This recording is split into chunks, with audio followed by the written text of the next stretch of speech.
Let me get the people in. Get the people going. Starting it up. Let's do it. Do we have mods for? I'm sure there will be some. Okay. Let's see. For the first part, we'll kind of. Oop! What the hell? Why is that? I just threw all my stuff into What's corner. up, Hourglass? Try to clean up my room a little bit. Why is that? Oh. Whoops. Hey. What's up, what's up, what's up, what's up? 808 Cool. What's going on, buddy? Are we live right now? Yeah, we're live, man. Live. We're Lights, live. camera, action. Lights, camera, action. That's right. Just gonna let it populate a little bit. Yeah, we'll let the people come join. Shalom and Hodl. What's up, Cam? How you doing? Let's see. We'll put that there. We'll put this here. What's up, Roshan? Roshan, a So many Dojo screens. OG. What's up, buddy? Where can I see the live chat? Do I have to just If you, pull it you up should on probably go to the stream, and then I click on pop-up chat. Gotcha. Yeah, so while you're getting that up and we're getting the stream live, Zor says, what are your maxes? I don't really max out anymore. I just try to do reps for, the physique. Daniel's seen me. He's seen me in the gym. I put in work. I was like crazy hungover in Chicago. Like awful. I couldn't eat. I was feeling horrible. I mean, Crypto Gat and those Bravado guys go hard. So I was not ready. Yeah, no, I'm getting a shave and cleaning up because I have the stream with Mike on Wednesday. So I'll take care of that tomorrow. I just have been lazy. But Is that where you're gonna drop your private keys? yeah, the private keys on Wednesday. Yes, Wednesday morning. That's fun. So I'm in Chicago and we went out to get brunch and I couldn't eat anything. I'm like, I don't feel right. I gotta go to the gym. And as soon as I got in the gym, I started to feel better. Right? True story. Yeah. True Started story. repping those And then he hundreds. balled me up. So how you guys doing today? KJ, am I going to be okay? Went all in on Icon at 6 to 7K. 6 to 7K? What do you mean? 6 to 7K. I mean, like, is that right when they came out? So it means you're up huge. Cash, what's the story? What do you mean? Cash AMA is Wednesday morning at 8 a.m. Eastern Time. Yeah, the market went, it was a pullback day. That's fine. There was a lot of fear around the stock exchange, actually. But then the Dow did well. And you saw BTC kind of bounce back. We're kind of in no man's land from a charting perspective on BTC. Sure. But, in general, the fundamentals are very, very bullish. And I think we need to get more towards April and get the hell out of March. And right now you basically want to preserve your overall BTC value and grow it if possible. I grew mine pretty significantly over the past week to the point where it's really sitting nicely. And I'm super excited about what's going to happen once taxes are resolved, and I think you're going to start to see more money come into the space. But this is not financial advice, just to put that out there. This is our own opinion, and we're going to do an AMA after, but this is a format that we've used in the dojo before. And if you don't know Daniel, aka Ironfist, he is one of the admins. If you were at the Bitcoin Bravado event in Chicago, he was on the panel and he really kind of stole the show. Extremely knowledgeable, awesome fundamental analyst, and a really good guy. He really gives back to the space, and he's one of the people that we really connected before the dojo was even formed. I really admire his work ethic, his compassion, and is just a really solid person. Forget crypto and analyst. I mean, I really admire the hell out of this guy. So and he knows what he's talking about. So Wow, yeah, that's let's a get lot to live started. up to, man. Thanks for that introduction. Yeah, I'm Iron Fist. I try to take care of the fundamental analysis, looking into coins, market research, stuff like that. Work with some of the other great analysts in the dojo, and I'm just here to talk about trading of all things with Jake. We all know he's been a very successful trader, and he has a really phenomenal story. If you have the time, you should go back and listen to some of his other streams where he talks about how he's made it from basically nothing to where he is at today. And today I'm here to just ask him some questions about some of the mistakes that he's made, some of the things that he did good, some of the things that he did bad, everything in between, and hopefully help you guys learn a bit more about how to be successful in this crazy space and how to make money doing crypto. So I have a couple of questions lined up, and then we'll get through them. Jake, and then we're just gonna have like a conversation. This isn't anything so too formal, and then we'll start answering questions afterwards. So should we just jump right in? Yeah, let's do it. Cool. Okay, so I guess the first question that I think is very popular that everybody always asks is how do you find a coin that's gonna do well? Right? Like like when you do find that coin, like what are some of the steps that you go through to feel like, okay, this is a coin that I want to get into? Okay. So when I first got into crypto, this was around early June, late May. Yeah. I would just, you know how you go in Discord and Telegram and you see, like, so for instance, right now, everybody's talking about ZIL, you know? ZIL Yeah. is a very popular token. And I would just kind of see what people were talking about. I'd research it and I'd really go hard. Like, I would go on their Reddits, I would go join their Slack channel. I would ask questions to people that seemed to know what they were talking about. And one of the first tokens that I really kind of latched onto was Ant Shares. And Ant Shares to me at the time was so popular, and it ran up crazily, like 500% in a week, and then it retraced hard. And what I noticed was the people that supported it. You couldn't go to any room, and there. I mean, every 5 seconds there was someone shilling Ant Shares about how big it was going to be. And even after it dumped, you know, for like 60% in a week after it pumped, or maybe more, it went all the way up and all the way back down, and there was major whale manipulation going on. When you went on Reddit, there was still like so many positive articles, and in every chat room, people were very, very positive. So I just kept researching it, and you know, I believed in it, and you kind of got that sense that it was going to do well.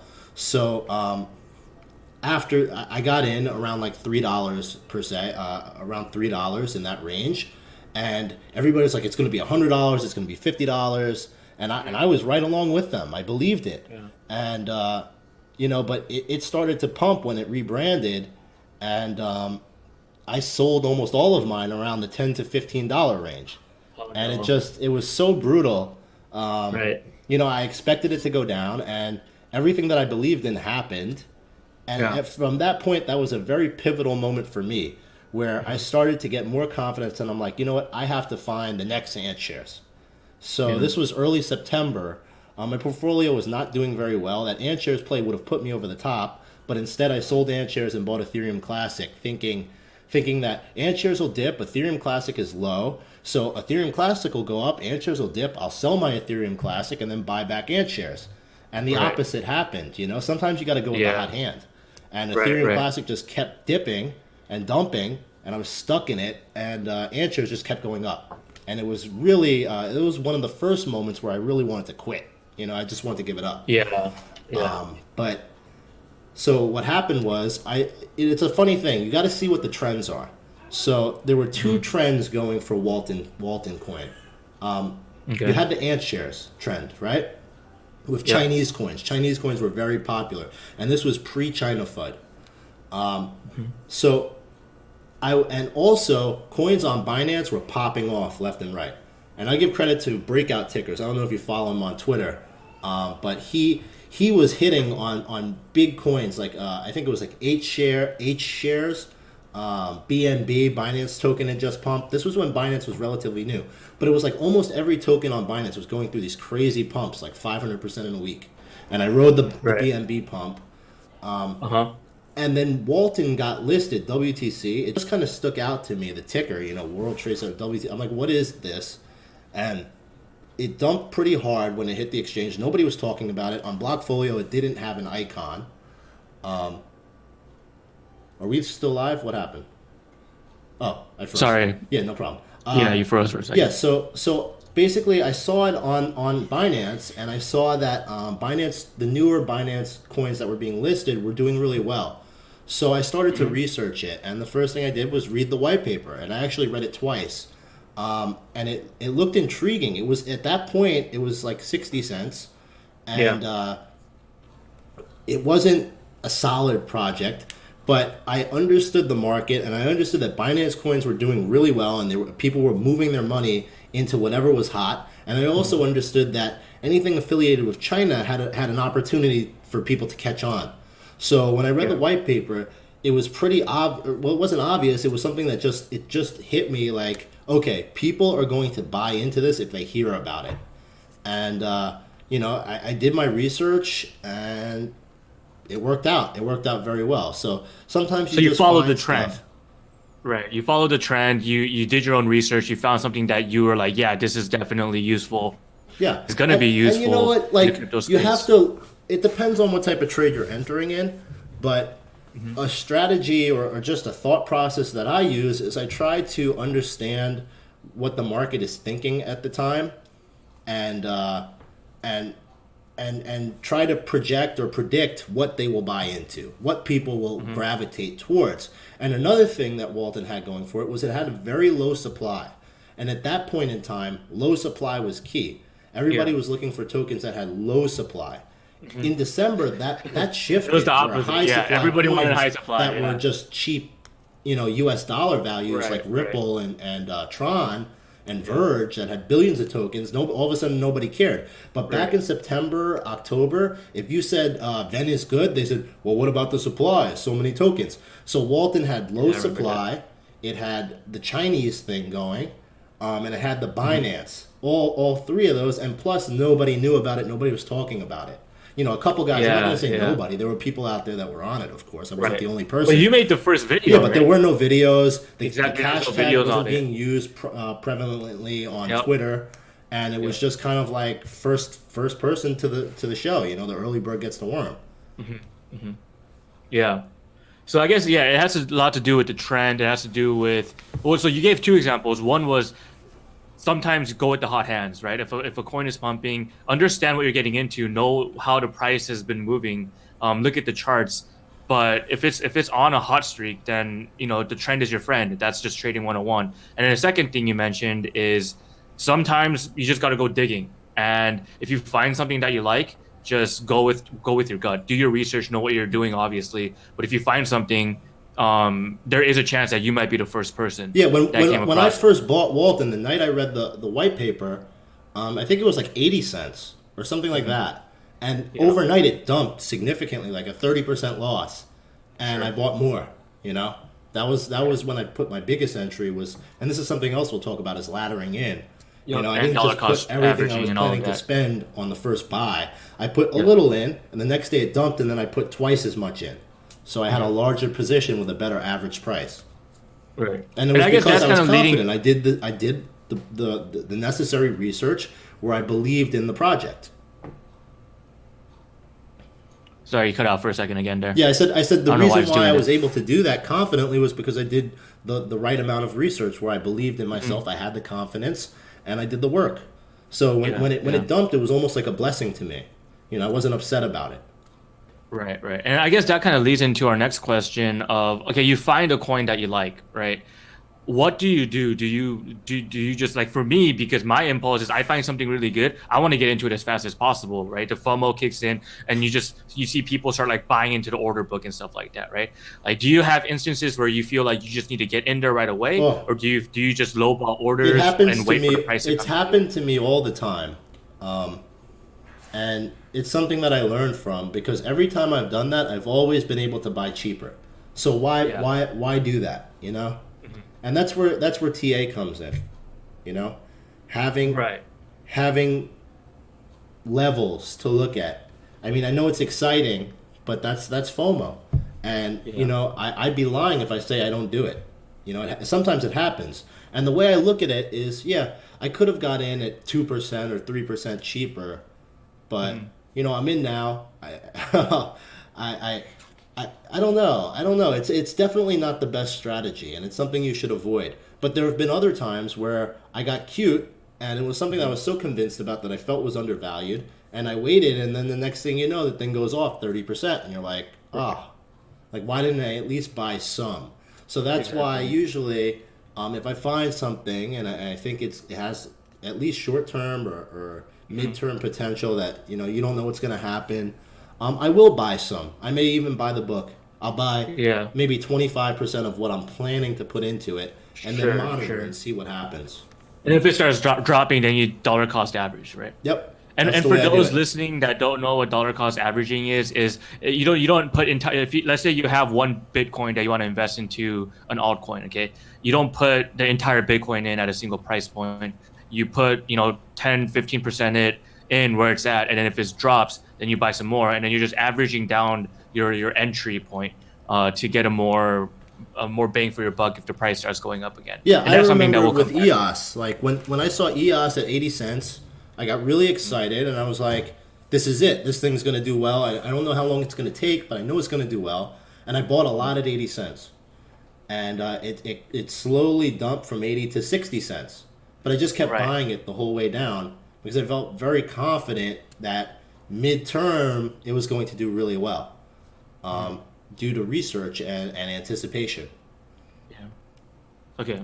So you get into the coin. Obviously, it could travel one or two directions, right? Let's say the coin starts pumping like crazy. How do you ensure that you don't sell too early? I think we've all been there before, right? You get a good entry on a coin, it starts pumping, it's up like 50, 60%. You get scared, right? You don't want to lose out on your profit, and you just sell your position, and it goes up like another 200%. We've Right? all We been all there. have that We've story. been there. Yeah, we've all. That was so basically when I modified, and that's exactly what happened with Neo. When when I really turned the corner in my portfolio was in November with Ven and Lux. Both Yeah. of them, and what I did was I noticed the trend in the past. Now it all depends on velocity too. So if something's going up 200-300% in a matter of 2 days, you can't lose money. You know what I'm saying? Like there are so many, and I learned that from Sonam. Sonam went up like 200% and then went all the way back down.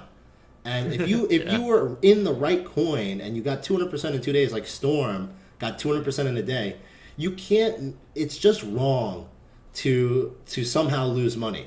So you have to at Exactly. Yeah. least sell some of it. You know what I'm saying? And that's if it goes in like a really short period of time. But if you're looking at a long-term investment, so Ven and Lux, for instance, in the beginning of November, Lux was like $1, and Ven was like 20 cents. And what I did was I learned from my past mistakes where I sold stuff too early, and I decided where do I see these coins by the end of the year? This is mid-November now. And I set a target. I think Ben deserves to be $1 billion market cap. And you know what? I'm not going to sell a single token until it gets there. And I stuck really firm. And what happened was Ben went up from 2,500 sats to like 6,000 sats in a day. And Yeah, I I remember didn't the sell day, yeah. any. And people were asking, do we take profit? I'm like, you can take some profit, but I'm telling you, this is just the beginning for this coin. And Yeah, people that were is mad, crazy, man, man. because the next couple of days it dumped back down. It was way back down to 2,500, and I put that famous tweet where Yeah. I just bought more Van. I felt Yeah. I was upset. I was like I missed an opportunity. I could have doubled my position, but Yeah. it's psychologically you don't know that you're going to buy back in. Sometimes you get distracted or you lose confidence. Your emotions will play games with you, Yeah. and it was just something where I made a decision. I'm going to stick with it, and that's the way I play it from now on. I'm not in and out with stuff that I really firmly believe in. Right, And there are right. only a few coins that I feel that way with. There are other coins that I have no loyalty to whatsoever. Yeah. So you have an exit strategy, is basically Yes, what you're yes, saying. You yes. have a target. I make an right? exit Okay. strategy. Another thing, this is really important, is if you're long on a coin, you did your research, you believe that it's going to 10x or 20x or whatever. No matter how hard it pumps, never sell the whole position. Always hold Right, some. right. Yeah, because you'll we call regret that a it. moon bag, right? Yeah, you got to hold Yeah, some. gotta hold some. Yeah, interesting. Okay, so so basically it's. Do you ever ladder out of your Oh yeah, buys? Like if it pumps like crazy, you sell a little bit and then you yeah, just keep selling as the absolutely, price goes up. absolutely. Okay. I Yeah. never, as a rule, unless okay, there are some times where I'm making a short trade. So let's Hmm. say it's either I'm more of an instinct trader now anyway. If I feel something Yeah. is going to do well, in the short term, if I could just sense it, the chart looks good. Yeah. The market, I have my finger on the pulse. I can feel which way it's going. But I'm not really confident in it long term. It's just something where I'm going to try to snatch up 20%, 30%, something Right. like Right. that. I'll just go in and out. I'll sell Yeah. the whole position and just walk away. It's fine. But if it's something that I'm projecting to do significant damage in a Hmm. good way, then when it gets to certain levels, I'll start to take profit. So, like for instance, when Ven hit like a billion cap, I sold like 20%. I didn't sell Yeah. all of it because it was hot. I felt it, Hmm. and every But you lock 10,000 in sats, I'd profit. sell another 10% or so. All Yeah. the way Yeah. up to 80,000 sats. Uh-huh. And when it hit Okay. 80,000, I sold. Whatever I sold, I had like half of my original position left, Hmm. which over the weeks that came after, I sold a little bit at a time, like maybe 5% at a time if I wanted to do something. And Yeah. then last week, when I saw Icon totally smashed and then was holding its value, I sold all of Uh-huh. it at once. Yeah. All of it. Yeah. But Interesting. basically, like you do well when you don't just go all in and all out. Ladder I the orders agree. in, ladder the sell orders Absolutely. out. But if it's Absolutely. something short, don't be scared to just go in and out. That's the way I That's see really it. good. Yeah, that's really good What advice. about you? How do you do it, Daniel? Um, so okay, I guess for me, I do a very similar strategy, and I think this is just something that we always talk about in our group, right? Always have a moon bag. So you know that feeling you get when you sell your entire position and then you check back on it a month later and it's up like 4x, and you're like, are you freaking kidding me? Yeah. So I try to keep. So I guess for me, when I enter into a trade, if it starts going up like crazy, my go-to is to find a place where I'm comfortable taking out my initial investment. Once I take out my initial investment, everything is house money, right? So if it goes to zero, I don't lose anything. Obviously, you don't want it to go to zero. And from there, I'll assortment of TA, FA, and depending on how I feel about the coin, short term, mid term, long term, I'll make a decision based on if I'm going to start aggressively taking profit or if I'm going to just leave it and see what happens with it and kind of forget about it, right? That's what I did with my NAS. I don't even look at the charts for NAS anymore because I'm so confident in the coin. I just buy it. I just bought it, back in January, and I haven't touched it ever since. It went straight into my ledger, and I haven't thought about it since because I know, Q3, Q4 of this year is just gonna explode. Um, That's the same thing I did with cash. My yeah, cash is right. on You my have, Ether wallet. When it went back down a couple weeks ago, like under 6K, I just bought like I doubled the position, and yeah, that'll be on exactly. my Ether wallet also, because Hmm. I've set a target for that coin that you could trade it back and forth and accumulate more, but I'll be very happy when it reaches that target. And historically, my targets have been conservative. I Yeah, me too. usually Yeah, I'm pretty conservative too. I mean, I know people that wait for like 10x and stuff like that. I'm like 40% sounds great, yo. Um, but yeah, so if it's a coin that I feel like I need to get out of, I'll never sell all of it. I'll have like 5 or 10%. Especially if I'm in the profit. I'll have 5 or 10%. And I'll just keep that to the side. It's not even in my active trading portfolio or anything like that, but it's at a point where if I lose that 10% position that I had, I still made a bunch of money on it. It's fine. So I'm just playing the upside there. So I guess that's kind of the basic strategy that I use. It's a case by case basis, so it's hard to say there's a one size fits all, end all be all way to do it. Um, but this is just general trading, good trading practices. I would say what we're talking about right now. Let's move on to the opposite. What happens when your position dumps like crazy? I feel like this is a bit more fitting for the market that we're in right now. yeah. When do you know how to cut your bags? When do you know how to dollar cost average? Do you use stop losses? Well, it's a really good question. Um, I think part of this is being covering yourself. So when things are good, if altcoins are doing really well, you want to be putting some BTC to the side. If BTC is doing really well, you want to put some fiat to the side. Now, Yeah. if when was the last time I stopped it? The coins that see me, I'm very bullish on crypto this year. Yeah. Specifically in Q2 and Q3, I think we're going to do really well. Yep. So the the the projects that I've positioned myself in, I'm looking at more as a midterm to long term investor. So I haven't been stopped out of too much lately. Um, like many people, I held some coins after January. January was crazy. I mean, it Yeah. was so It crazy. was it was insane. And Yeah. before you knew it, it was bad. And in February, my portfolio took hits. In March, I took hits. But in 1 week, I recovered all of it with one trade. Yeah. So ITX, so right? I don't have the same amount of fiat I did in the first week of Jan, but my BTC count is basically at my all-time high right now. Right. So Right. That's impressive. I'm not Yeah. I'm not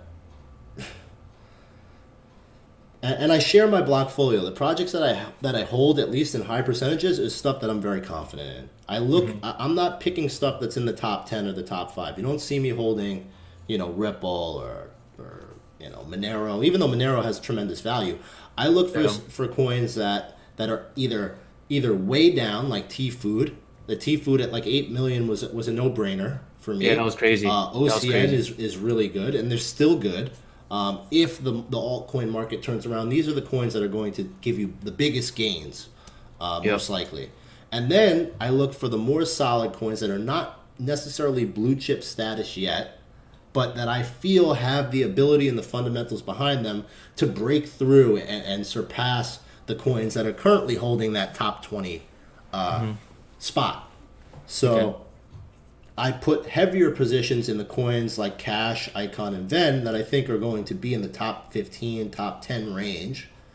And that's where I put a lot. Where those I'm looking for, 4 to 5x out of something like that. Cash I think has significantly more upside, maybe 20x upside from 50 cents where it was easily. I think it can make to $10, but then I'll scatter it around in smaller stuff like Matrix, maybe some ICOs like Dragon Coin, T Food, OCN. Those are the ones with the big upside, and Yeah. I Yeah. can take the hits for now because I'm looking at the way my portfolio is right now. I'm basically at my all-time BTC high, and Yeah. going into the bull market, which occurred in December, like really hard, I didn't have that much BTC, and it grew so exponentially that if some sort of if we were to just go back to those levels, like 800 billion, which I think we will surpass. I think we're going to double that this year. I think we'll Sure. be Sure. over 1.5 trillion. That's my projection, and that's somewhat conservative. Yeah. That if that happens, I believe that my portfolio will grow the same way it did in December. And if I have what I have now and I'm able to replicate that performance, you know, it's life changing to the nth degree. So that's kind of what I'm Right. going for. I'm not in this to do it safe. When you have momentum, you roll with it, and Okay. you got to have guts. It's not easy, but the guys have been around. They can say, when the market was bad, did I ever crack, fold, shit myself? No, because I believe in what I'm investing in. Like Right. it takes a lot to shake me, and I've been down before in life. I've worked really hard to get to where I am, and let's say, yeah, if it went to zero, I wouldn't be homeless in the street. My kids would be good. I have the skills, I have the work ethic, I have the people skills and Right. whatnot. Where, if I have to go work for somebody, that would be horrible. I can't see myself doing it ever again. I'd figure something out. But Yeah. in general, for the people that think that crypto is going to go on like a 2 year bear market or it's just going to go away, I think you're delusional. You have to Yeah. look at the fundamentals of what's going on, and Yeah. when you do enough reading, you have to have some sort of instinct. Right. It's pretty obvious where we're heading, at least in the short term and long term as well. So I don't I don't put my BTC into stuff that I don't think has the potential to do very well. If I'm putting Okay. it into something that I don't like, it's because I'm planning to sell it the next day for 20% and then get the hell out. So I typically Okay. don't get stopped out of a lot of positions. Okay. So you don't really use stop losses, and if it's a position that you're serious I about, use a manual then stop loss, and okay. almost every time I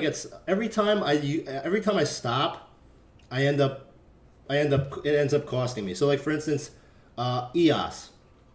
I picked up a position in EOS at like 62,000 sats, right? Yeah.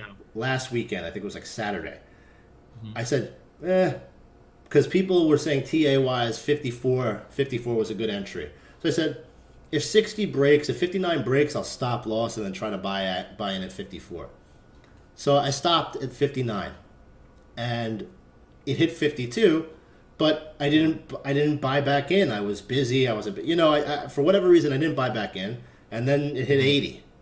You know, so had I Yeah. not done the stop loss, I would have made money, like great money. Right. Right. So you're more like if you're in a short-term trade with the coin that you don't like and you were wrong about it, right? And it starts dumping, cut the bag. If you're in a long-term trade, you're very very bullish on the coin. If the price drops, dollar cost average, and you really don't use too many stop losses or anything like that. You just go more with the manual stop loss and the Yeah, I gut use a feel. manual stop loss because Yeah. I'm very All active. right, I'm that makes full sense. time. Like, and people are like, yeah, why do you do fitness and this and that? Like, look, I have to do something to not lose my Yeah. mind. If you're Right. you, I would reckon that the majority of the people in this chat don't have their own private group. They don't have their own public Telegram, and they don't have 60,000 followers sending you DMs all day, Sure. and Sure. saying, it's tremendous amount of stress, and then you have to do Yeah. your own trades at the same time. So sometimes you got to get away from that, or else you will lose your fucking mind. So, Yeah. I try to show people that even with all this on my plate, and I'm a father, I have a 6-month-old at home. I'm Right. trying to take care of the house and do all sorts of stuff. I can get to the gym and be healthy, and it's really good for me because it clears my mind, and it clears my stress, and I feel good about myself. So, you have to find a balance, but I guess the point is like I'm watching all day, so I don't need to have like those stop losses. What I will do is when I go to sleep, I may set low ball orders for stuff, and then Yeah. hopefully overnight something will hit, and then the next day you wake up and it's already up 10%. Yeah, and then It you just never get out of hurts it. to set a low ball order on something you like. Right, right. Yeah, I agree. All right, cool. Let's shift gears real quick. We've been talking about, price action going up and down and stuff like that. Let's talk about portfolio sizes because I know for you, and I guess I could say for me as well, we kind of started off with like a smaller size portfolio, somewhere in the four figures, and we've made our way up to something that's a lot bigger than that. How did your trading strategy change from being in four figures to where you're at now? Yeah, so this is something that I had self awareness about this about a month and a half ago, and it had to do with my private group, the Crypto Dojo, where I had changed my strategy. So I got into the game. I had like 5K, and at that point, I bought less than 2 Bitcoins, which sounds good right now, but to grow my Yeah. portfolio, I had to take risk. I realized that I had to take more risk. And then once my portfolio went to the moon, it really grew like crazily. Then I changed my own personal strategy where I was more of an investor that was building big positions and stuff that I believed in, but not I didn't people ask me this question all the time. If you love Icon so much or if you love cash so much, how come you don't have 50% of your portfolio? How come you don't have 100? Why don't you go all in?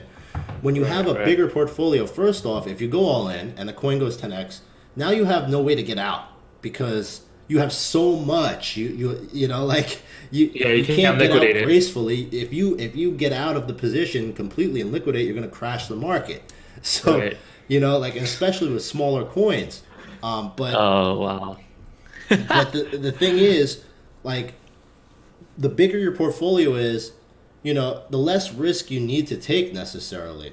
And what I didn't realize were people in my group didn't, I was trying to coach them the way I would build my own portfolio at that current juncture where I was. And so now I give them a different perspective, and if they ask me questions, I'll ask, well, give me a generalization. How big is your portfolio? What are your goals? What's your risk tolerance? Everything is personal to you and what you want to do. Some people put in 5,000 and they just want to make 20,000 to pay off their auto loan. That's fine. I'm the type of guy that said, go for it. Change your life. Change your family's life. But that's just me. Everybody they can't handle that. So you have to comes decide with a what considerable you want to do. amount of If you're a stress. little guy coming in and you want to make it big, which you can, you have to take more risk. So which means you're not going to get rich buying Neo. You have to buy something obscure like Exactly. T-Food. Right. And then you have to put a bigger position in, like 30%, 40% even. Right. And then when it hits, you get the fuck out. And then find something else. Yeah. This is another thing. People, like we're talking about, do you FOMO in and whatnot? In this game, there's always another bus coming. If you miss a coin, I don't get upset like, oh damn, I missed it. I missed this coin. I missed Neblio. I missed whatever. I missed Verge. Yeah. Because I'm always like, you know what? I'll find something else. And we'll keep it moving. Don't get hung up and tilt yourself because you missed a great trade. Just find the next one because they're out there. They're always there. I agree. That's good advice. And it comes down. I mean, I think most of us will agree that our portfolio, for at least, okay, I'll speak for myself. My portfolio didn't naturally grow over the course of my trading career. It was like when I first got started, I didn't know what I was doing. FOMO'd into a bunch of coins that I probably shouldn't have bought. Got scammed out of one of them. And my portfolio dipped like crazy. And then like I did a couple of trades here and there, and then I was over trading, to be honest, like feeling like trying to have control over my portfolio. But when I made the most money was probably on Lux, and it happened in 72 hours. And you sold too early. Hey, I'm not trying to talk about that, all right? But hey, I still made a lot of money on it. And it happened so fast. And I think most traders will tell you that they could remember the time when they made the right decision and went big on it, and then it just paid off in a big way. Now, obviously, that comes with significant more risk. But like KJ said, you just got to find what your risk tolerance is and never be investing more than you can afford to lose. I know that's super cliche, but that's really true. Like for me, like I made so many trades, so many in and out of this one, that one, this one. But there were like 3 trades that just put me over the top in succession. Lux, Ven, EOS, and then recently the Icon Ven swap trade really worked out well for me because it was a big position, and it was aggressive, but it was the right move. Mm-hmm. But you have to realize if you're sitting in that $5,000, $10,000 range, you're a few months away from $1 million if you play your cards right. It can happen. If you make a couple good trades, definitely true. You just need a couple. So you put you 10x one, right? Now you're at around. Let's assume you didn't put 100% of your portfolio in, but let's say you're now at 50,000. Now you put 50% of that in another one at 10x, 250,000, 300,000. You're at one more trade, 5x. You're well over $1 million. It can happen. It can. You just gotta. I promise you. It could definitely happen, but it could also happen the exact opposite way, where you go big on a coin and then you get wrecked. This is why. And this is really important. So, and people say what they want to say about me on Twitter. This guy's this, and he shills, and he's this. The bottom line is, look at my fucking track record, man. Like, look at it. Just look at it. Yeah. Look at the coin. Like you can't argue with it. And then people say, "Oh, in a bull market, anybody was this and that." Look, the performance speaks for itself. Period. And the reason why it does is because I've never recommended a coin like right off the bat that was in a bad spot to buy. I don't say, "Hey, this coin already pumped 300%. Buy it now." The first time. Like I'll talk about it for a long time. When it starts pumping, of course, it will be like, yeah, buy it. It's good. But when I first introduce a coin that I'm bullish on, it's always in a spot where I feel like long term or midterm you're going to make a lot of money on it. I don't. Yeah. I want to be ahead of the curve. And when you enter positions, so like T Food at under pre ICO price, it's either a scam and going to zero, or you're gonna make money. So that's why I feel confident in what I do. So this is one of the things. If you're going to enter something, look at where it is in its chart. So like OCN also, it's like and just clear cut accumulation phase where how much lower is it really going to go? So Yeah. when it goes lower, I don't get scared because I know in the long term it's going to go higher. It can't Yeah. go lower unless it's a total scam or the market dies. So you take the risk. Right. I mean, when you buy the dump, And I'm patient. think I'm about it. patient That's as hell, somebody- man. SDK is also good. Yeah. See, when you're buying the dip, you're someone's selling you those coins, and if you hold it and it moons and it goes 10x, then you're taking all those profits away from that person. And it kind of that's like kind of like the mentality that I get into when I see a good coin that's murdered out. Is like I know this is gonna do well, and I don't want to sell my profits to some schmuck who's gonna 10x off of the coins that I have. You ever think about like who's filling your orders on the other side? Like, do you Right? picture Yeah, like I do. I always think about it. because every time I'm like, I feel bad for this person. Like Same- this guy's gonna be same so with- mad he sold me these coins at Yeah. this price. It's Same always with when you're at the somebody's top gotta win, and you somebody's sell. gotta lose. Yeah. It's funny. Same with when you're at the top and you sell, and You're like and somebody you just know it's some FOMO'd into noob. my position. And Yeah, he's gonna someone get just wrecked. FOMO'd into it, and it just filled their order, and now they're gonna get wrecked, and you just feel really bad. All right, we've been going for like 40 minutes, so maybe let's open it up to the chat. We'll answer some. Okay, last question. Last question. Last question. Okay. Last question. Okay. We've all done bad trades, and I'm sure there's a couple that come to mind that's memorable to you. Can you walk us through it? What went wrong, and potentially how you can avoid making such mistakes in the future?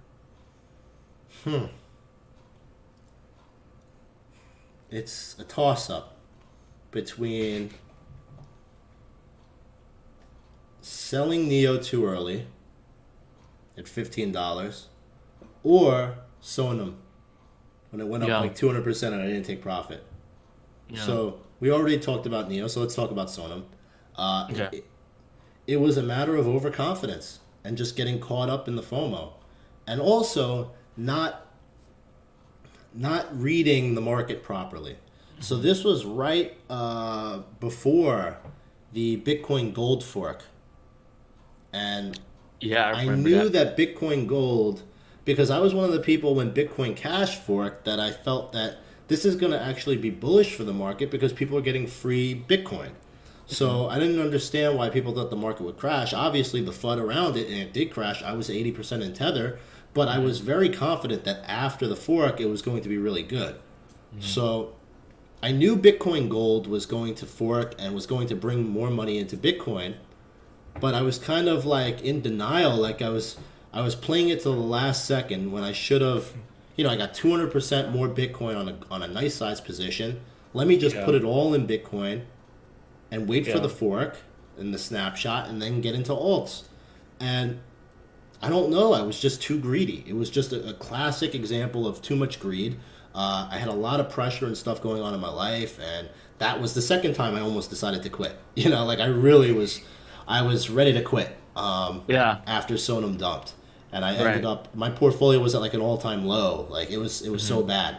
So you got to stick to it, and you learn from those mistakes. So that's why I made a rule. Like if something goes up like 200% or something in a short period of time, Try to take profit. I'll always take profit and make sure I don't at least lose money.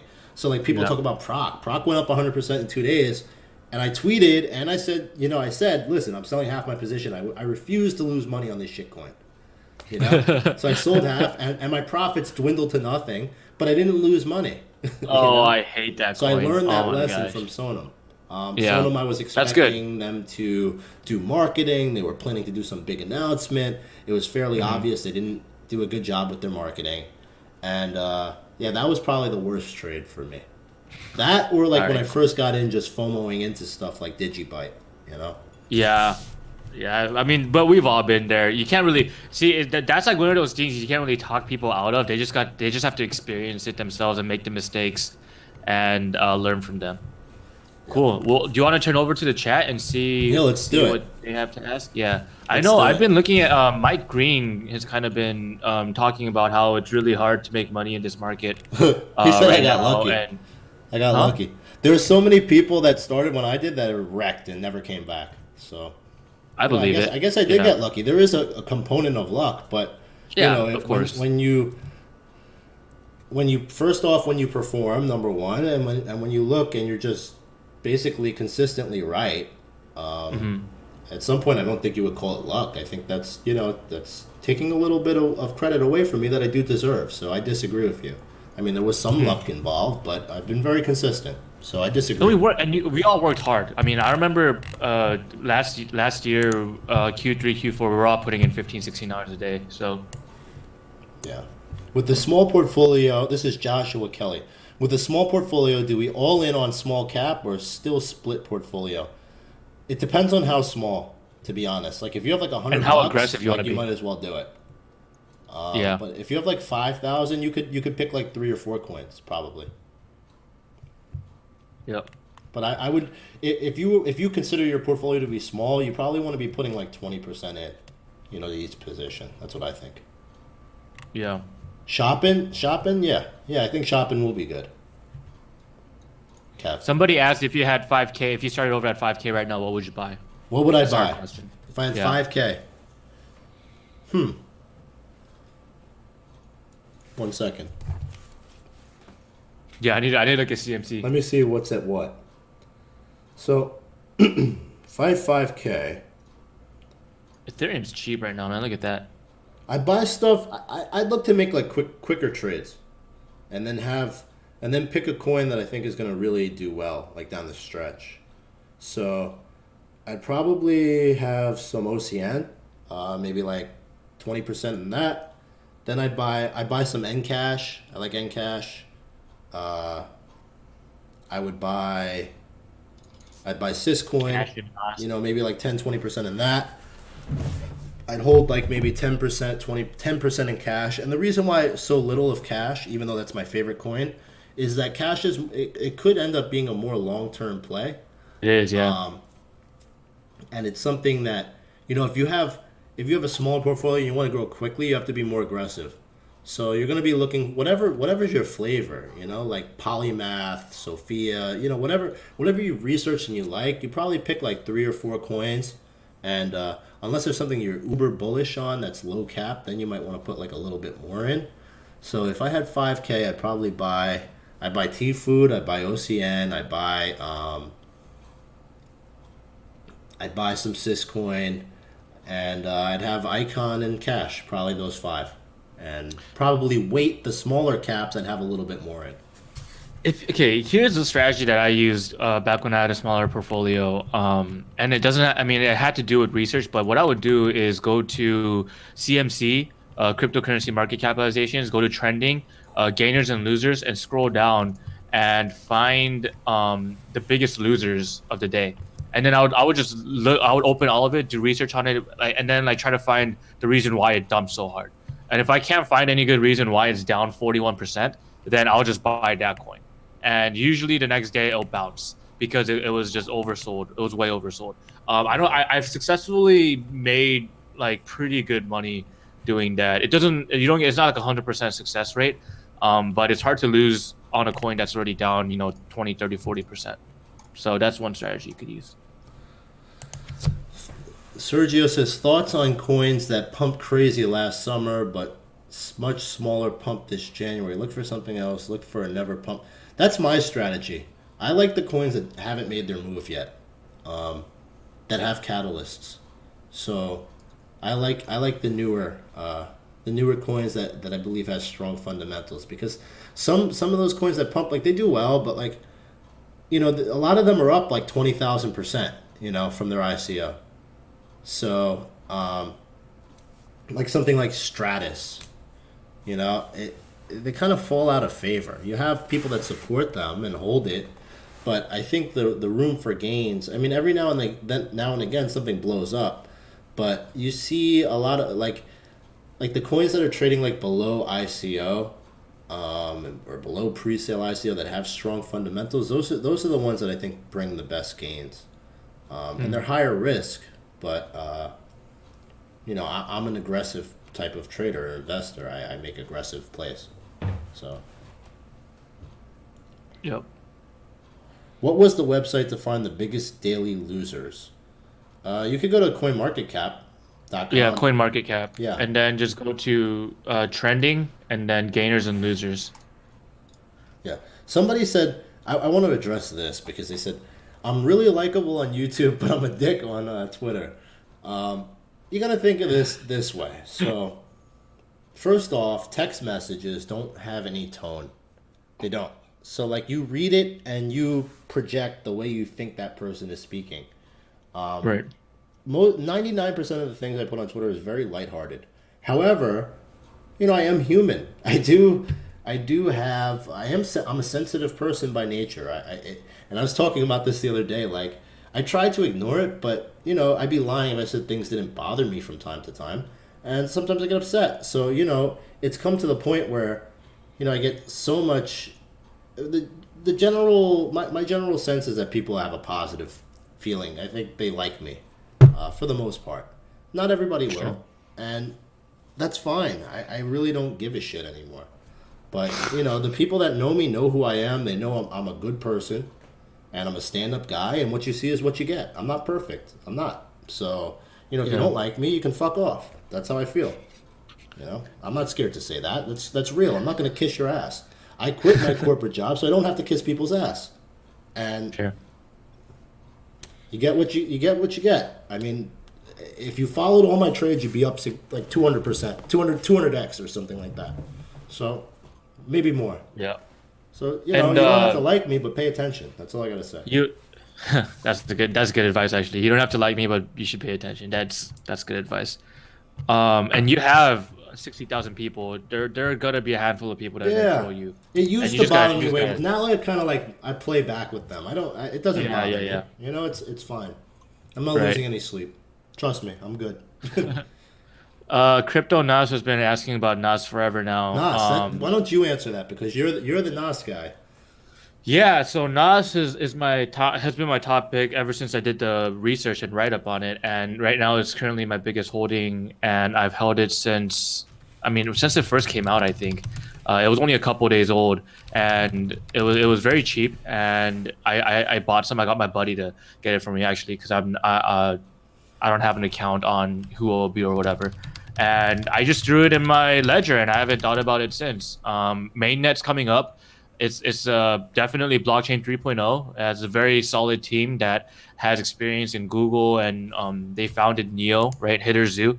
Um, there's just so much going for the project. They have a very innovative and innovative in the crypto space with their search functionality and their ranking uh, system that they have going is going to be huge for advertising on the platform in general. So I think Nas, with given and the fact that they're going to be delegated proof of stake, they're going to be interoperability, all of the things that would constitute it as blockchain 3.0, you see it having those characteristics as well.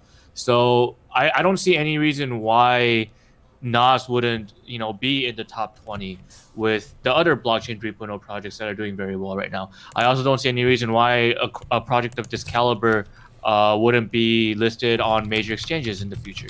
And I also know that with their mainnet coming up, these are all massive, massive catalysts that you could only dream of. Um, but then Nas happens to have all of it, right? Not a big exchange listing. So if it does get on a big exchange, not a Korean, it's not listed on a Korean exchange. We all know what that'll do to the price. It has functionality. It's future proof. Great development team. Their non-technical white paper is more technical than most white papers that I've ever read in my life. And it's a fantastic project. What Nas is to me is what Cash is to KJ. And I have no reason to believe that it won't do phenomenal Q3, Q4 of this year, especially once ICOs start getting developed on it and the token functionality is greatly is more useful. So that's what I have to say about it.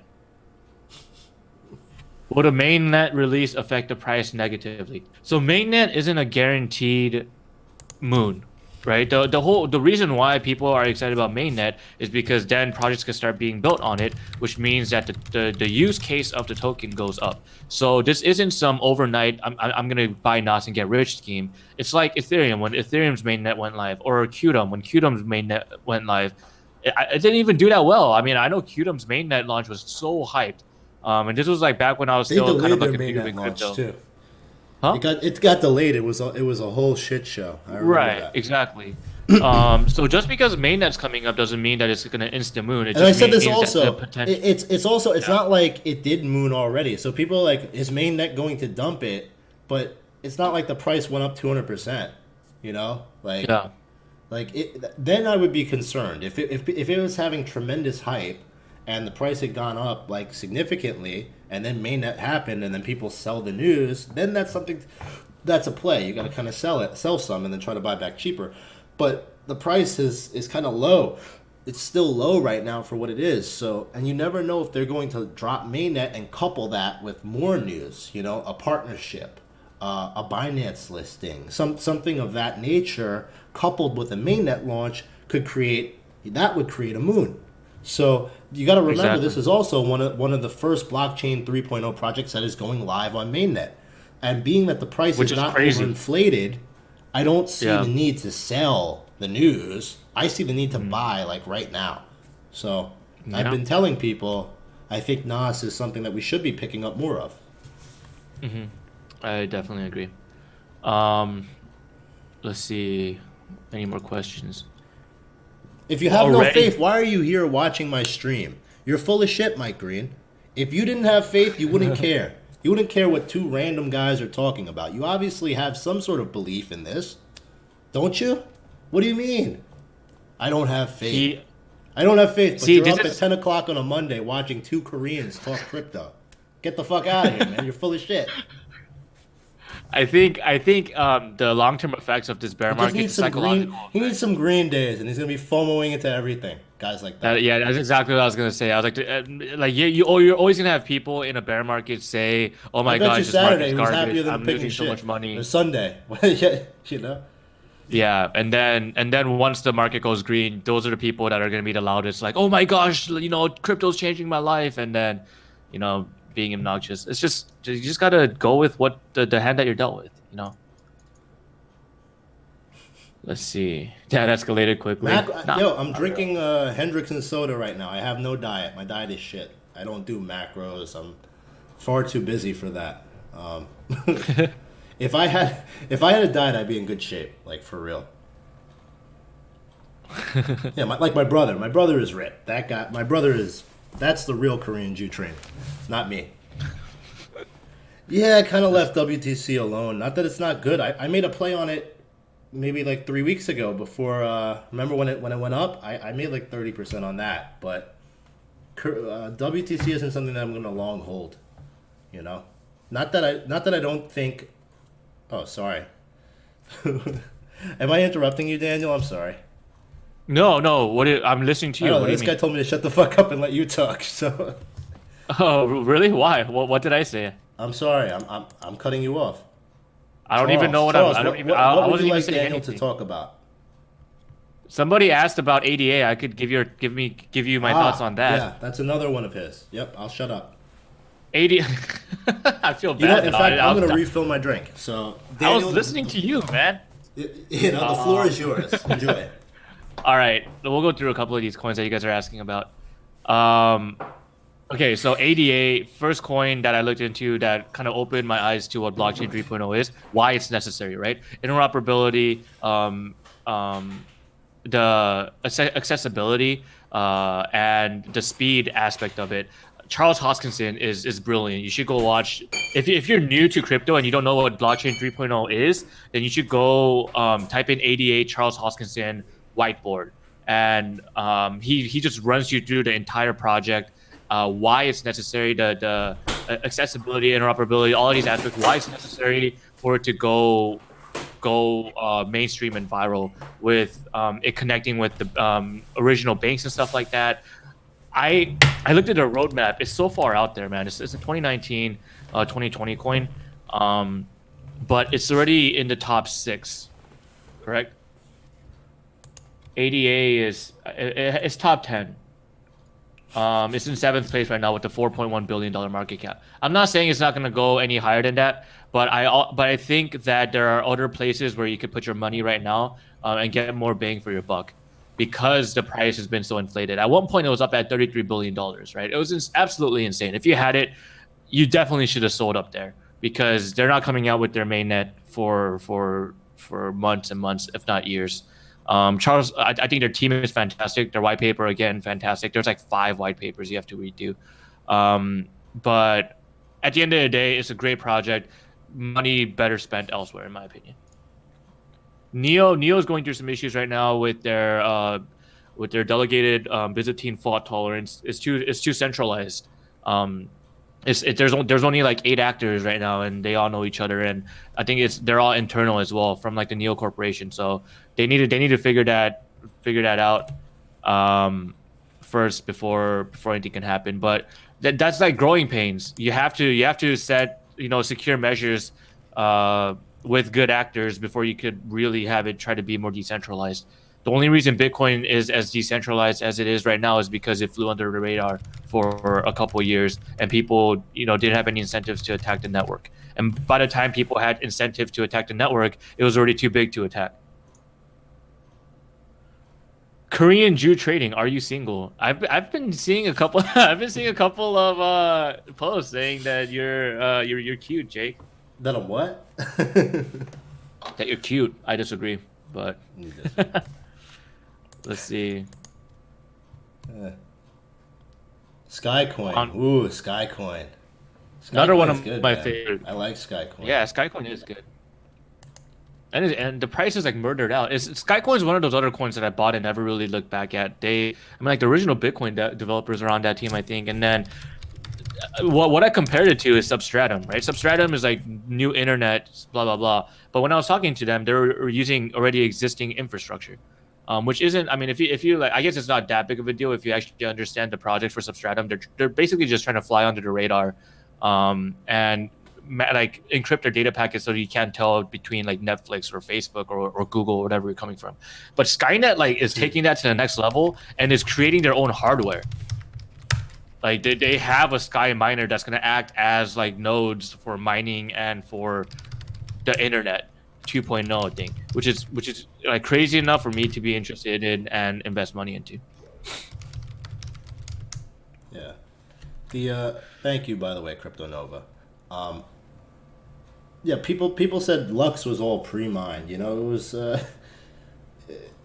It's just that's like an old school thing, like from 4 or 5 years ago, where everything there were so many more scams. But if you're in crypto and like you have like connections and you speak to people, knowledgeable people, Skynet Skycoin is very, very well respected project. So Yeah, absolutely. if you haven't looked into it, I think it would serve you well to check it out. Let's put it Definitely. that way. It's a very it has tremendous potential. I would get into Lux now. I would. I think Lux is a good buy as well right now. I agree. Will Bitcoin remain number 1 by the end of 2018? Unless there's some fork. Yeah, I think it is. I think it will. I think it will. People are asking about Matrix. Matrix has been doing extremely well. I know there's some sort of exchange listing coming very soon, probably KuCoin or hopefully Binance. Yeah, Matrix AI. They're killing it right now. Holy cow! Yeah, Matrix is really solid. It's a very ambitious project that's long term. I do hold. I believe I hold it as well. think it will perform very well. Do I know will their plans come to fruition in 2019? I'm not certain, but it has the characteristics of something that's going to perform in this market, based off of who's trading this market. So, for me, Matrix is something that I'm holding on to. Yep. I saw an interesting question. Somebody was talking about selling 20% of his VEN and buying QSP and ODN Where did that go? Well, I think people keep asking. They're saying that the market's going to go to 200 bill. That we're heading for a bear market and taxes. And people are asking about taxes. So what you have to understand is taxes are not done yet for 2017. So institutional investors, traders, whatnot, high net worth traders still have to pay their taxes from 2017. So people are looking to turn some of their BTC or their altcoins into US dollar or whatever country's fiat currency they are so that they can pay their taxes. People wait till the last second. So once the taxes are resolved mid-April, that's when I think you're going to see people really start to get aggressive with their investing again. Right now, Yeah, I agree. they're trying to take as much as they can so that they can pay for last year's taxes. So if you look at the fundamentals lining up around the market, to compare it, you have to think of it this way. So they're saying 200 billion is. I saw 60. Think about when the market cap was 100 billion in June, right? If for the people that were around, you got to think of it this way. Or think about even if you weren't around in crypto, but think about how you felt about Bitcoin in June of 2017. So back then, if you said Bitcoin, they thought you were a drug dealer or a hacker, in June. They didn't really understand what it was. Yeah. They didn't know what blockchain was. They thought that a lot of people still to this day think every cryptocurrency is just a ripoff of Bitcoin. They don't even understand the concept of Right. smart contracts and these other platforms that do different things. They think it's just different coins that people trade as currency. And it's not necessarily the case. So you compare how you would have been received. Let's say you were at a dinner party, right? I'm assuming you guys have some, nice friends and whatnot. You go out to dinner parties, and you say, "I'm trading cryptocurrency." Back in June of 2017, people will kind of look at you and kind of laugh at you. They'd spit at you. They'd look down on you. If you say that now, and you said, "Hey, I found some success trading cryptocurrency. This is something I do." All of a sudden, everybody they're all ears. They want to know what you're talking about, and the simple fact that there's now more interest from serious people. People have to pay attention when you talk about it, and you're seeing it on TV, and there's all sorts of news coming out. I think it's pretty obvious that we're in a different market now than we were 6 months ago. And Yeah, I think that we're absolutely. going to regress to those levels, that there aren't people with billions and billions of dollars sitting on the sidelines waiting to get in, I think would be delusional. You're delusional. There's a lot of questions that are backing up. How are we doing on time, Jake? Do we want to just I'm chilling. keep I'm answering chilling. these questions? I don't know if they... I'm chilling too. If I I'm talk down. I'm to- down to keep answering. Yeah. Yeah.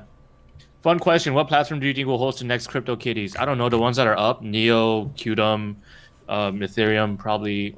Those are Yes. probably the coins that have platforms that have the most probability because they're actually up and running. Thoughts on exchange coins long term like BNB, KCS? I mean, it's hard to say because you have platforms like KCS who come out of the gate swinging and it has so much potential, but then they screw it up by basically lying to their, they got rid of their entire referral program, which is probably a good idea because that was kind of a pyramid scheme. But then so it was probably bad to hold KCS, right? But then you also have coins like BNB where they just announced a new DEX, and their CEO is very active on social media and is communicating with the people, and that kind of stuff builds rapport and it builds trust. So it could go either way. It's a case-by-case basis. I can't say all exchanges are going to be good, especially if the functionality of it is different. Whether it gives you dividends like KCX, which could pin it as a security, or it's just like BNB, which gives you 50% off on trading fees, which it probably won't be a security. So yeah, it's a case-by-case basis. You have to look at it individually for that. What else? TRX gets a lot of hate. Shitcoin or not shitcoin? Shitcoin. I think But it has was a made that decent coming idea that bit off the CEO bit off more than he can chew. He made too many promises to try to keep the price afloat, and I don't know if he's gonna be able to deliver on all of it. And like I said, rapport is very important in this space right now, where there isn't a lot of tangible assets, right? Or there's never ever going to be tangible assets. There's only a handful of cryptocurrencies that will have like stuff that you could touch backing it. gold, infrastructure stuff like power, maybe some real estate coins and stuff like that. But most of this stuff is going to be like intangible. So you're like, as much as we want to call it a trustless system, if it's a project that's coming out and there's a CEO that's running and stuff like that, what they have to say matters. And what they have to, if they say stupid stuff, then they lose rapport. And if they don't, if they hold an AMA and they say, I don't know the answer to that question, ask my CTO, then yeah, the coin's going to drop 80%. On the other hand, if it's a good project and the CEO is competent and they know what they're talking about, then the coin's going to do well. It's all about rapport. So I think that's what it really comes down to. I forget what I was even answering. TRX. So Sunny Liu, right? That's the dude's name. Yeah. Justin Sun. Justin Sun. Sorry, completely blank. Justin Sun. If he can't deliver on the promises that he's made with some of these massive partnerships that should be coming up soon, I don't see it doing well. I'm not a fan of Tron. Me neither. Simply for the fact that it's in the top 10 already, and I don't care how good it is. I'm not. That's not the way I trade. So, especially that coin. Proc is looking. Yeah. Proc. I'm done with Proc. Is. Don't ask me about Proc. Yeah, Proc's done. I want nothing to do with Proc it. Is looking not to pretty say dead. that it can't do well, but if it does, I won't be in it. So, yeah. I wouldn't pick Sys over Icon as much as I like it short term. I think we're always. A Korean pump is right around the corner. So we saw what Koreans can do to a coin. They put $2 billion. We put $2 billion into Storm, in one day. So I think it's just inevitable that Icon is going to get a lot of love on Upbit and BitThumb.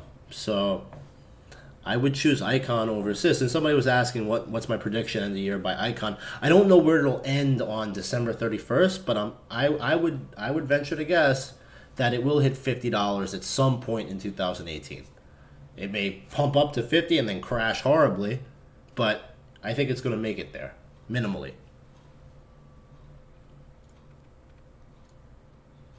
Yeah. What QSP. I like QSP. The thing about QSP though, I went in on ICO, and it did well, and I hold some, but the thing about QSP is one mistake from them and they're done.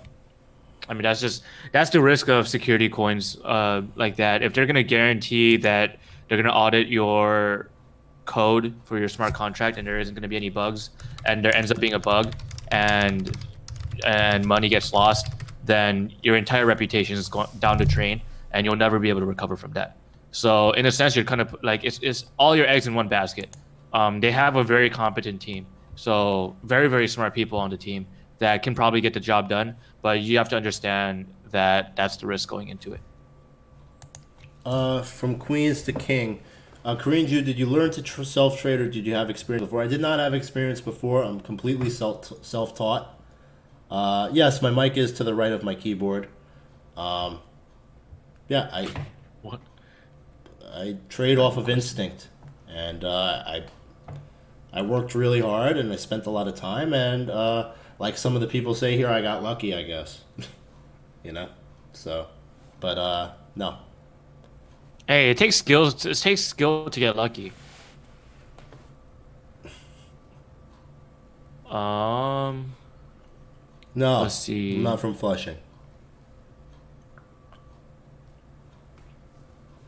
OST, I don't know anything about. Do you know? What is that? What is that coin? We already shared our thoughts about ADA. You're gonna have to go back and listen to it. What is this coin? Confito. Confito, I made 150% on. If you lost money, so I made 100% on Confito. Gotta get out, man. When it 2x's, what are you thinking? Yeah, I'm definitely less. It's not that I'm less bullish. It's just that's the way I trade. I don't,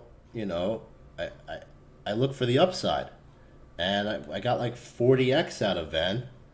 I mean, I'm looking for the next thing that's going to bring me 40x. It's not that I don't love Ven, and I actually bought some more. I think yesterday I bought more. So I have Ven. I'm holding a decent position in Ven, but It's not that I don't like it, but I want to. My strategy is I wait till the coin goes up and then I find something else that I think can go up. It's very simple. I didn't reinvent the wheel, but it's effective. Jai Small says he's from Seoul, Jerusalem. He said what? Seoul and He's from Seoul, Seoul, Jerusalem. Jerusalem. Yeah. That's hilarious. Thoughts on U.S. taxes? I'm not a. I do not want to discuss taxes Nope, on this. we're not stream. getting I am into not that. qualified to Just pay him. do that. Chris What do you Baker think about says, Ian "What do I Bellino? think of Ian Bellina?"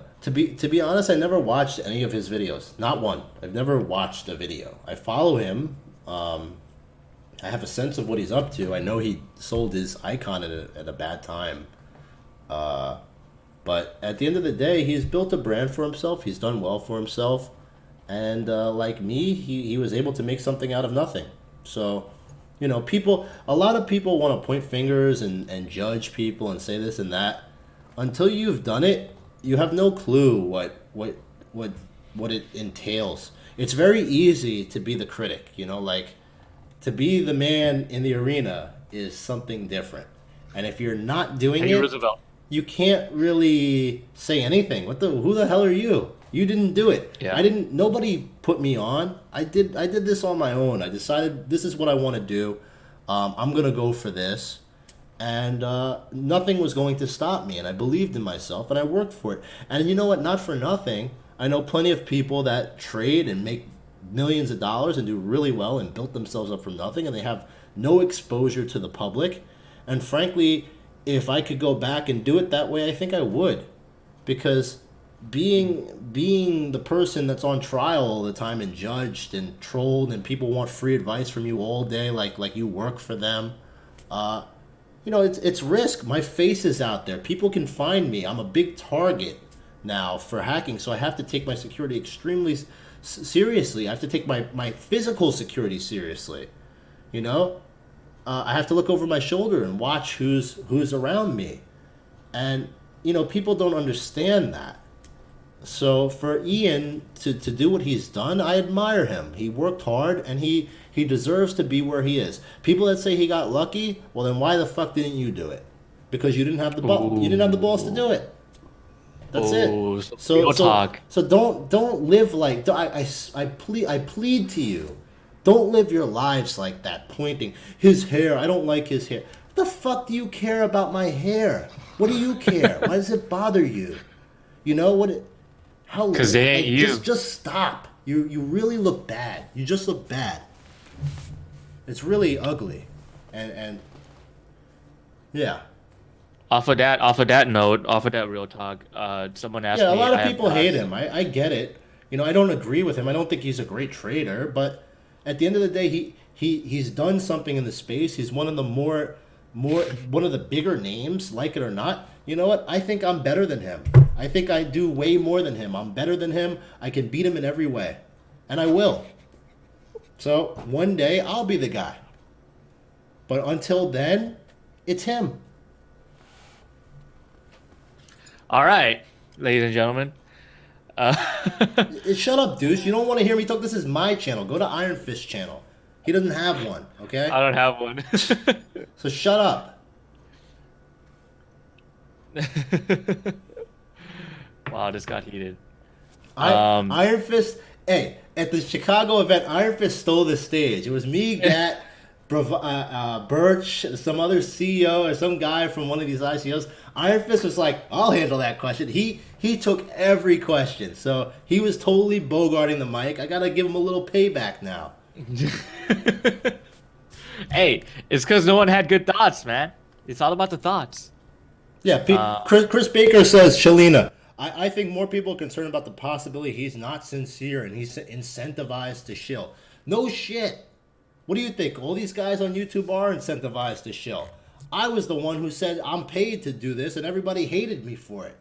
Yeah. So what do you guys think like does that make people care? When you come out and be honest and people attack you for it, it's kind of like, I mean, what do you want? You understand why some of these other creators don't talk about stuff like that. But they're not doing charity. No one's doing work for free here. We're not a charity. Anybody that is a big name in the space, if you see them showing a coin, they're probably incentivized to do so, whether they got into it first They're or either they get paid. telling you or they're not, but they're getting paid. All right. And if someone is straight up with you and they say it from the get go, I mean, I could tell you firsthand how many projects KJ is like, hey, can you look into this? Like, thinking about doing a video on it. They're offering XYZ, and I'm like, this isn't a good coin. This isn't going to be good if, to put your name behind. And he's like, all right, done. We're not doing it. So it's not like he shows every coin that comes across his desk. If he did that, we wouldn't be making this video right now because KJ would be on vacation. Someone asked me how much NAS I have. I have it's I don't know where it's gonna go. I think it definitely is gonna go north of a billion, 2 billion. It is the biggest position in my portfolio. I have about I want to say 15 to 20% of my portfolio in it right now. Crypto grinders and Qdom pay to show. I wouldn't doubt it. No comment. Pretty sure Superman is paid to show every shitcoin. No comment. Shocking. All jokes aside, Ironfist, what were you about to say 5 minutes ago, bro? Why are you so insistent on, dude? Is this like KJ said, man? This is his channel, man. Let him talk. It's fine. I'm here to play support, anyways. Yeah. Would you stop Philip PayPal, Conan Google, show. or Apple to come into crypto space and have a huge impact on? Wait, would you? Shred Santana says advice on starting a following. Be real. You know, I don't know. I just be the number one thing is you have to perform. You know, nobody's gonna follow you if you make shitty calls. So you have to make good calls. You have to go with your gut. You have to be real. I never did Bitcoin giveaways. I never did any gimmicky type shit. You know, have a name that people will remember and be right. You know, you got to be right a lot of the times and be active. That's how you build a following. Yeah. How long have we been friends? Since September. yeah, like September-ish. Yeah. Yeah.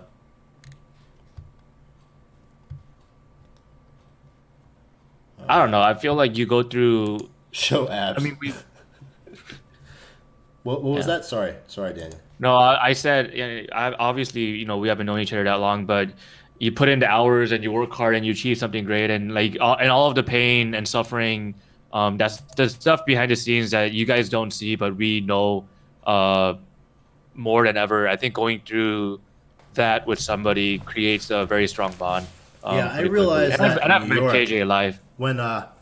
When we had we met up in New York City, and I didn't know what to expect. You know, all these people coming from all over the world. Yeah, it was you crazy. just trade with them online. You never really met them. You never saw their pictures. You don't know what to expect, but you know the amount of warmth and camaraderie that I felt from that meeting. And I was at a really dark place in my life. Like I was like on the verge of a breakdown, and that weekend like brought me out of my hole. You know, and I think what happens is, and I noticed this in Chicago as well, when we did the Bravado meetup. Everybody that comes to these things, it's like we've all lived this space. You know, we've been through it. We understand, and anyone that's on this stream, I know you guys are crypto degenerates because it's 10:30 and you're still watching us. You're still tweeting. You're still trolling me, but you live, breathe, eat, sleep, shit crypto. It's a fact. I was talking about this today. I was like, what do you do as soon as you wake up? You roll over and check your Blockfolio or your Delta, like right away. Do you sleep as much as you did before you got into crypto? No. Nope. Since day one, I don't sleep anymore. It's like I want to check my Blockfolio like every 5 seconds. Yeah. And 99% of the people in your personal life don't understand what you do. And they don't understand the life that we've been living. And they don't understand where we're going. You know? How fucking rich we're going to be really soon. They don't get it. They don't get it. And then when you meet all these people in person and they all can relate to everything. The ups, the downs, the coins, they know everything. It's just like such an amazing thing. You know, so that's why I was talking about I wanted to do something in New York because, you know, really getting together with crypto people like in person is really cool. Yeah. And I'm excited to do more conferences, more meetups, and things of that nature. Absolutely. Somebody asked me what my Twitter is. It's crypto analyst, but the O at the end of crypto is a zero. I actually haven't been posting much on my Twitter, but I should get back to it. I used it more for advice. Like if you're new to the space, you should do this. And then after 300 tweets, I kind of ran out of advice to give. So I need to either come up with better content to post, or something like that. But yeah, crypto analyst with a zero. Chris Baker says, I know I've asked you this, but what did you do before? How do you amass capital? So I kind of, I used to manage dental offices. I managed 11 dental offices for a corporation. And I was really good at that. I'm really good at that. But I kind of like tricked them and bullied them into giving me a bonus that I didn't necessarily deserve. That's But funny. I like kind of muscled them into it. And they gave me 5 grand, and I put it right into crypto, and that's how I start. Didn't your grandfather loan you some cash as Yeah, well? he did. He did. My grandfather did loan me money in July, Yeah. right before the fork. So Nice. yeah, Bitcoin is Yep. taking a nice dump right now. Yeah, I'm gonna try to do something in May. I think because there is the consensus conference, which I'll be attending in May, and I figure a lot of people will be in town for that. So I think we should do like some sort of like bar meet up and do a little panel, kind of like mimicking what Bravado did. I really like Yeah. That'd be that fun. event. So I'd like to sponsor or do something like that in New York City. So Yeah. I I'll will be out keep there. you updated. I don't know. Gotta head out to Campagnola again. Get some good food. Oh yeah, Campagnola is phenomenal. Um, Yeah, I think we're almost done. It's been about an hour and a half. People complain my videos are too long, so We can if you start guys wrapping have things up. any more questions, Hey, is Chris now is Baker? the time. That's not the comedian guy that we met in Chicago, right? Who? Chris? No, no. What's his last name again? Something else. Bader. Uh, Close. Let's see. L'chaim. Is Juan good right now? I haven't Ooh, looked at Juan in a minute. Let's see. Let's see what Juan looks like. Juan, the volume got wrecked. I wanted to. It kind of fell off the radar. See, if Juan listed in January, it would be in top 20 right now, hands down. But it's kind of going sideways. I don't know. $350 million market cap. I'm not comfortable entering this right now at this price.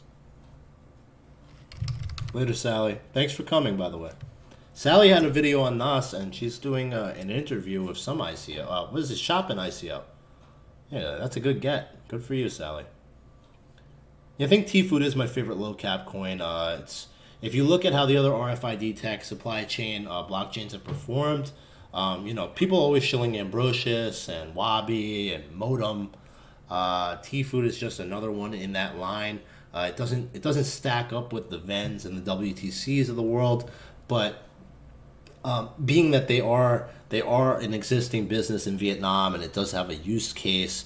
I know they have where they partnered in Turkey, I think Turkey, I believe, or Bel. I think it was Turkey. Not entirely sure. But I think that it can get to that 50 million range. So when I saw it at like 8 million cap for the team that they have, the existing business and the tech, it it was a no brainer to me. Um, you know, so I like T food. Discussion on winning psychology. We should do an entire separate video on that. I did a webinar in our dojo with Chris talking about, oh my gosh, talking about That's for you, Chris. I mean, Kevin. That's for Kevin. talking about trading psychology. I think that'd be a fun conversation as well. Yeah, Maybe to we be could, continued. We'll do that again. yeah, we'll do this again. Will I sell ICX in May? If it hits like $40, yes, but it depends. It depends on where the price is. Dang, that would be a massive market cap. OCN could do really well. OCN could do well. Odyssey. What was that coin on KuCoin that was pumping like crazy? That Gag got OCN. behind. That And was OCN. was that OCN? Yeah. Oh, I sold mine at the top, I think, or I like 141 or something like that. I'm Oh, it's holding back it. down. I'm holding it. Zill. Yeah. We talked about Zill earlier. Zill is hot right now. That's probably the most commonly requested coin is Zill. So once it starts to go, the FOMO will be real because there's a lot of shills everywhere. Ontology, CryptoBud is super bullish on Ontology. I might no. The only coin that's ever paid me was Luckbox. I don't get paid. I'm happy to discuss coins that I like. This is what I'm saying. I've been doing free content since September. I do one video where I got paid, and I tell you guys I got paid, and everybody was like, and then everybody got it makes triggered. me like you gotta understand. Like, I'm like, I don't know. It's kind of How messed do you up. guys have It's so kinda much messed swag? up, you know. That's funny. So yeah, it's been real. It's been fun. Absolutely. Daniel, I thank you for taking your time. I think you should make your own YouTube channel because everybody keeps telling me to shut up, and they want to hear you talk, and I like to hear you talk too. I mean, you can carry me all you want. I'll just chime That's in. hilarious, man. No, it's been good. Thanks for having me, man. This is a blast. We should do this more often. We'll come up with We should. different topics that we could cover, trading psychology, stuff like that. And I know you just did a basic securities one too, right? Yes, we did. We did that. Yeah. yeah. If you guys didn't see that, and can you guys subscribe, please? Like, let me get more subscribers. Let me get some likes. Smash that like button. Smash the like button. I don't usually shill that. But if you didn't watch the security webinar that we did yesterday, it's so important. It really is. And, like, you can make all the gains you want and then get hacked and it's all gone. And then they have your email, they have your credit card, they have your dick pics, they have everything, So, take that shit seriously. Really. If you didn't watch it, you better watch it. And the reason why you did it is because one of our good friends, 2 of the people close to me got hacked and lost almost half their portfolios. Exactly. Really so sad. you can't. And I'm gonna match whatever you guys donate. In the description of that video, there are the addresses. Whatever you guys donate, I will match it. And if it's not enough money, I'll put more money in. But I'm gonna do the best I can to at least help these guys somewhat recover. Wow. Yeah, I hacked my. Sweet. Okay. Okay. All right. Let me. Cool. Sounds good. All right. Thanks for having me on. Yeah, you definitely did have dick pics. It's okay. Kane in the house. Good night, guys. Yeah. Thanks for having me again. Later, guys.